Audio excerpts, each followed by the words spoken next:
Bonjour à toutes et à tous, mes chers abonnés. Bienvenue à tout le monde, à tous les amoureux de l'astrologie du tarot, sur la chaîne de Olga Vasilchuk, Astro Ésotérique Pro.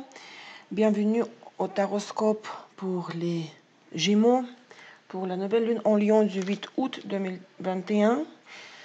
Mes amis, je commence, comme vous venez de constater, j'ai lancé le nouveau format de Taroscope enregistré pour tous les signes zodiaques, pour chaque signe zodiaque à part. Je vais le faire 2 fois par mois pour chaque nouvelle et chaque pleine lune. J'explique rapidement la structure du tirage, comment travailler avec mes taroscopes, comment les appliquer à votre vie. Comme vous pouvez le voir, j'aurai toujours 4 jeux dans chaque taroscope. Le cœur du taroscope, c'est le tirage, la croix celtique, pour laquelle je vais toujours utiliser les cartes tarot. Aujourd'hui, nous commençons par le classique Rider-Waite. La prochaine fois, ce sera un autre jeu tarot. J'en ai plusieurs. Je vais alterner. Ces 3 cartes ici, du jeu Sambolon, vont confirmer, vont donner plus de détails, plus de précision. L'information fournie par cette carte-là, dans la position en bas de la croix celtique, qui décrira ce que vous amenez du passé, de la phase lunaire précédente, ce que vous amenez du passé, ce qui a un impact sur l'état actuel des choses, sur le présent. D'accord? Les 2 cartes Keeper, le conseil et l'avertissement, l'anti-conseil. Si vous écoutez ce taroscope pour le soleil en Gémeaux, si c'est votre cas, on va parler de situations de l'initiative personnelle. Il va s'agir des tendances globales, de fond, du fond événementiel général et de la tâche de la période. Si vous écoutez le taroscope pour votre lune en Gémeaux, vous aurez les prévisions concernant votre maison 4, le canal de la lune du cancer, le foyer, le loyer, la famille, votre famille à vous, ou la famille parentale de vos parents, la relation avec les parents et les proches, le lieu et les conditions de vie, la maison. Si vous avez Vénus en Gémeaux et vous écoutez ce taroscope pour votre Vénus, vous aurez les prévisions pour la maison 7 de la balance, les relations de partenariat, relations amoureuses, celles d'affaires et l'amitié. Si Vénus est rétrograde dans votre thème, considérez ces 2 cas supplémentaires pour la Vénus rétro en Gémeaux. Pareil pour Mars. S'il est en Gémeaux dans votre thème, vous aurez les prévisions pour votre maison 10, la carrière, les finances, le travail, l'ascension sociale. Et les 2 cartes supplémentaires vont confirmer, vont donner plus de détails.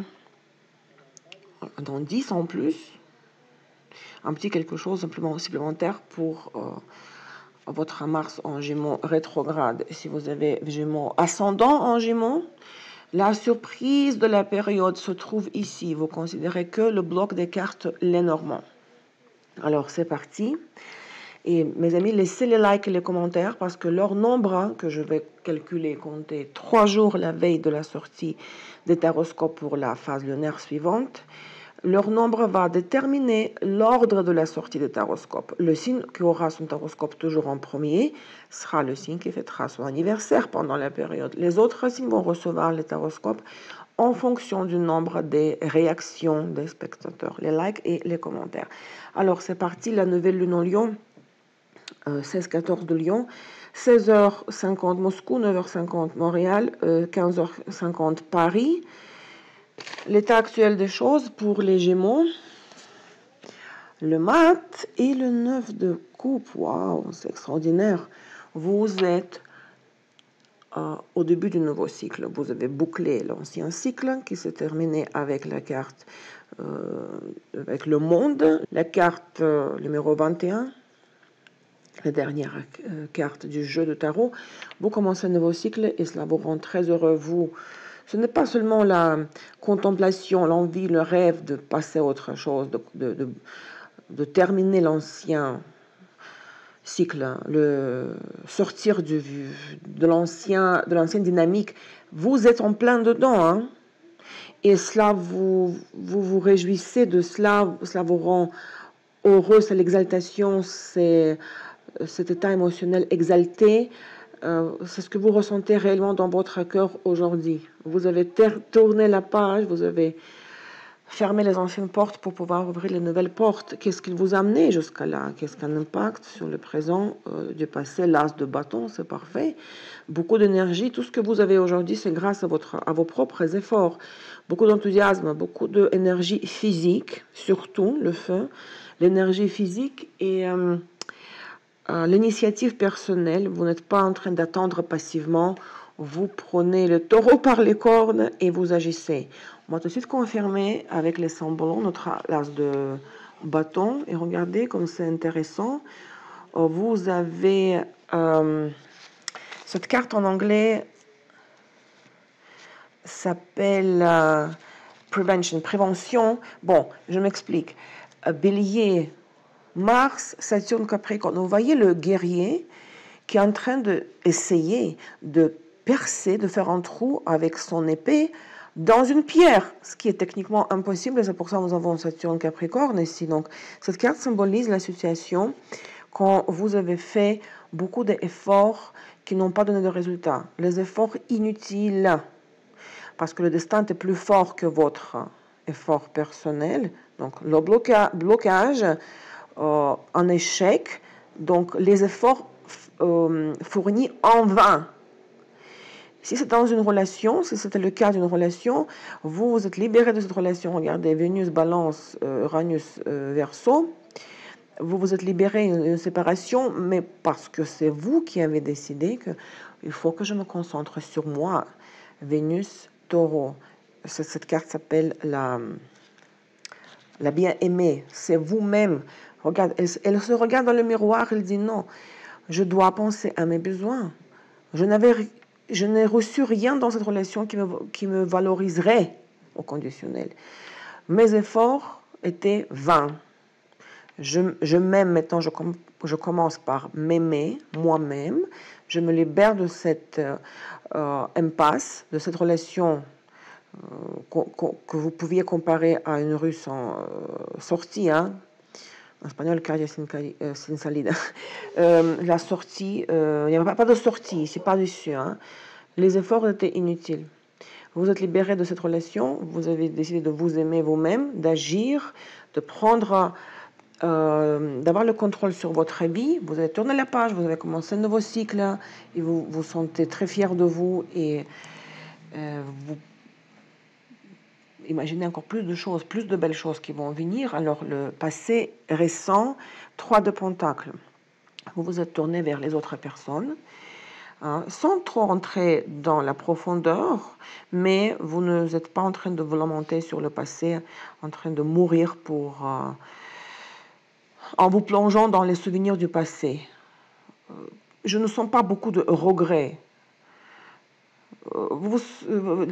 Pas de regrets du tout en ce qui concerne les efforts, tellement d'efforts faits dans le passé, peut-être pas forcément récent, mais lointain, qui n'ont mené à rien. Vous vous tournez vers les autres personnes, vous voulez échanger avec les autres, sans trop vous concentrer sur une personne en particulier.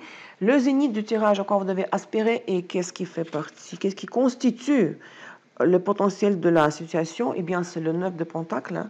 Vous devez absolument réfléchir, penser à votre autosuffisance, votre indépendance, surtout financière, peut-être vous mettre à votre compte, faire tout pour la bien-aimée, vous-même qui est votre propre bien-aimée, faire tout pour ne pas devoir un jour dans l'avenir compter sur personne, pour que vous puissiez compter que sur vous-même. Le 9 de Pentacle, il s'agit de la femme très entreprenante, chef d'entreprise, symboliquement parlant, qui a créé, qui a mis en place un système qui aujourd'hui travaille pour elle. Futur proche, le pape, the high priest, Hierophant, le pape.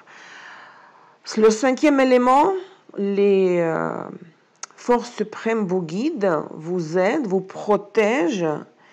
Spiritualité, vous pourrez vous tourner vers une religion, une croyance, l'église. Vous pourrez rencontrer un gourou qui serait votre guide spirituel, votre mentor spirituel. Mais vous savez que le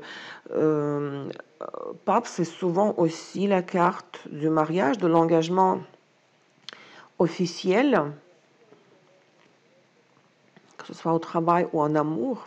C'est très puissant comme carte, l'arcane majeur de toutes les façons. Une union scellée par confirmée, approuvée par les forces suprêmes vous attend. Futur proche, préparez-vous. Hein. Vos ressources intérieures, votre état intérieur, votre position interne. 3 d'épée. Pourquoi du coup 3 d'épée hein? Est-ce que ça vous arrive parfois d'être nostalgique et triste et de repenser à ce que vous avez tout pour cette personne, vous avez fait tout pour cette personne-là, mais ça n'a donné rien au final. 3 d'épée, cœur brisé, sans se sentir rejeté, ignoré, de vous sentir pas apprécié quand on choisit quelqu'un d'autre au lieu de vous. C'est votre état intérieur. L'impact de l'extérieur des circonstances. 4 d'épée. Vous savez, ne va pas vous proposer de grandes opportunités de faire des grands sauts. La vie vous permettra d'avancer à petits pas, mais en faisant surtout des pauses, en vous reposant de temps en temps. Reposez-vous de temps en temps. Vous avez fait un effort, ensuite vous vous reposez. Donc, on avance gentiment, mais doucement, lentement, sans grands écarts, sans excès. Donc, vous pourriez même partir en vacances, peut-être vous reposer. 4 d'épée, c'est le ne rien faire, ne faire niente. Le repos mental et physique, pour récupérer les forces mentales et physiques. Vos craintes et vos peurs, le chariot. Bon, les craintes, les peurs, les espoirs. Pour les espoirs, ça pourrait être le rêve d'acheter une voiture, un véhicule, ou de partir en voyage, ou de déménager. Hein. Dans le sens négatif, ça pourrait être la crainte que vous allez devoir vous débattre de quelqu'un, de vous imposer, d'avoir les échanges trop intenses. Vous ne voulez pas de guerre. Hein. Donc, ce sont vos craintes et espoirs intérieurs. Le outcome, le issue, avec quoi vous entrez dans la phase lunaire suivante, la pleine lune en Verseau, le 22 août, le diable. Bon. Une situation, il s'agira des situations, bien sûr, de la dépendance, où le libre arbitre est vraiment inexistant. La crise, la tentation, quand vous allez dire, oh mon Dieu, j'ai tout fait récemment comme je le voulais, je me suis libérée du passé, de nouveau je rechute dans quelque chose, de nouveau je suis victime de mes propres démons, victime de la tentation. On va regarder, peut-être ça nous aidera le conseil et l'avertissement. Le conseil, c'est thoughts, les pensées. Les cartes vous conseillent de réfléchir à chaque fois avant que vous disiez ou vous fassiez quoi que ce soit. Ne pas être superficiel et ne pas d'agir juste au moment présent. C'est vous voyez, comme le peintre, d'abord, il crée cette image dans son imagination, et ensuite, il dessine un portrait. Donc, essayez d'être moins superficiel et essayez de visualiser qu'est-ce qui pourrait se passer plus tard. Ne vous contentez pas uniquement de ce que vous voyez sous votre nez, ici et maintenant. Soyez plus imaginatif. Voilà. Le contre-conseil, l'avertissement, main female, ça c'est votre carte à vous. Donc, qui percevez-vous si vous êtes une femme? Pour un homme, ça sera votre partenaire, une femme qui est très importante pour vous dans votre vie. Pour la femme, si c'est vous, si vous faites une gaffe, un faux pas, ça sera votre propre faute. Si vous n'êtes pas assez imaginatif et peut-être immature et pas sérieux ou pas sérieuse. L'avertissement, c'est en fait vous-même. S'il y a un problème ou un dérapage, vous dérapez, vous commettez une erreur, ça sera uniquement votre faute. Si vous tombez dans les énergies du diable. situation très difficile, lourde à gérer. Donc ça, c'était pour le soleil et la lune en gémeaux. Si vous avez Vénus en gémeaux ou Mars en gémeaux, les deux cartes supplémentaires. Donc si Vénus et Mars sont en rétrograde, considérez ces deux cartes. 4 de bâton, 9 de bâton. Bon, vous pourriez être trop encombré par beaucoup de choses à gérer, à faire, à entendre dans votre propre foyer, dans votre famille. Les 4 murs pourraient vous peser. La situation stable, confortable, pourrait devenir étouffante. C'est comme si vous aviez envie d'ouvrir les fenêtres pour aérer l'habitat. Pour le travail, pareil. Si un travail est stable et vous satisfait, vous recevez votre revenu de base, vous pourrez vous sembler que ennuyeux. Vous pourriez avoir envie de passer à autre chose ou avoir plus de tâches à accomplir, plus de tâches diversifiantes, plus amusantes, plus excitantes. Si vous avez ascendant en Gémeaux, la surprise de la période, c'est le jardin, l'ours et la loupe. Vous pourriez faire une rencontre avec un homme plus âgé, une personne qui occupe une place dans la société, dans la hiérarchie, plus âgé, autoritaire, quelqu'un qui a le pouvoir, l'argent, etc., quelqu'un qui est responsable, qui a l'autorité, le pouvoir, soit sur les réseaux sociaux, le jardin, soit dans une soirée, un événement public où il y aura beaucoup de monde. Et vous allez regarder de près cette personne-là avec la loupe, vous allez dire non, je ne sais pas, il faut que je prenne mon temps pour comprendre qui il est, qu'est-ce qu'il veut, est-ce que je peux le croire ou non. Donc, rencontre avec quelqu'un comme ça, c'est comme l'empereur dans les tarots. La conséquence de cette tournure des événements inattendus, eh bien, regardez, c'est cet homme-là avec le cavalier. Donc, à mon avis, cette rencontre pourrait donner suite à une relation. La dynamique, la perspective de cette rencontre est très, très prometteuse. Le changement dans votre vie pourrait être apporté par cette personne-là. Regardez en plus ici, c'est quelqu'un qui est pensif, sérieux, romantique, intellectuel. Donc, donnez la chance à cet ours. Oui, vous pouvez regarder, vous concentrer sur les détails, explorer, ne pas croire aveuglement à tout ce qu'il dit, mais c'est très prometteur ce qui pourrait se passer par la suite. Mes amis, chers Gémeaux, j'espère que ce nouveau format vous plaît. Mettez les likes, mettez les commentaires si vous voulez que votre vidéo apparaisse en premier la prochaine fois. Merci pour votre temps, votre fidélité. Je vous embrasse. À très bientôt. Au revoir.